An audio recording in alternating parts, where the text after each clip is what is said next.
Alright guys, it's time to learn about absolute values because you're going to be using them a lot in computer programming, and the reason for that is because they are awesome whenever you're doing stuff like calculating dates or maybe the weight of something or the distance, because you're going to allow the user to enter two values, such as maybe they're calculating their age. Well, what if they put the year that they were born first, like 1986, and they try to subtract the current year from it, like 2014? Well, if they did that, then it's going to give you a negative number because you're subtracting a bigger number from a smaller one. And of course, their age wouldn't be negative 28, so you need to convert that to a positive number so your program doesn't crash.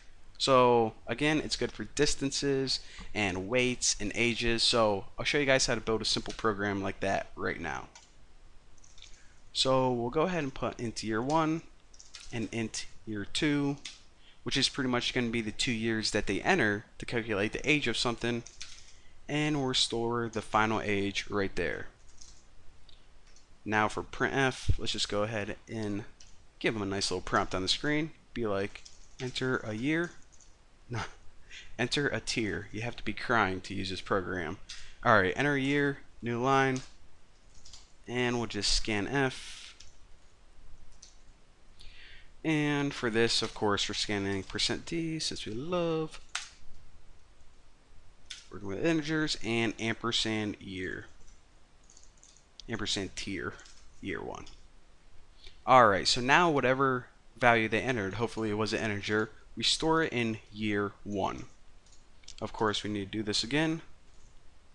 Enter another year and store that in year 2. So now we got two numbers, integers. So the first thing we need to do is make an equation to calculate the age. So age equals year 1 minus year 2. Now this actually doesn't matter since we're going to be using absolute value. You can put year 2 minus 2, 1, it won't make a difference. Cool little thing about this. So what I want to do after this is actually print out the value that we came up with first. The value, or the original value, that we calculated without using absolute value. So print out %d, new line, and age. Now after this, what we're going to do is we're going to figure that this number that we came up with can either be the correct one if they entered one of the numbers first, or the wrong one. It can be negative if they enter the smaller number first. So no matter what, we want to go ahead and calculate the absolute value using the function abs. So whenever we pass age into here, if it's a negative number, is going to convert it into the positive number. If it's positive, it's just going to leave it the same. So now when you print that bad boy out again, check it out. Enter year 1986, enter another year 2014. Okay, so this one, it tried to subtract 2014 from 1986 and it got negative 28. Well, you don't want to put that in your program or else it's going to crash everything later on. So the absolute value converts that to 28, and of course, if they entered it correctly, which is 2014, 1986, it calculates 28 and leaves it at 28. So again, whenever you're developing software, you always want to assume that the user is going to F something up, and you want to make your program as user-proof as possible. So using absolute value is a great way to do that. Sometimes it's necessary whenever you're using distances. Like if I was to put two distances in there, then either way would be the correct way for the user, so you would still need to use absolute value. Same thing with weights, and so on and so forth. So for now, that's probably good for this tutorial.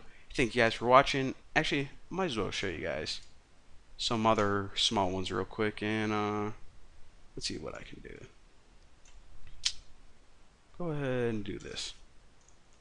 So we'll just use one print statement and we'll print out a couple floats, and I don't need to make a whole tutorial for these.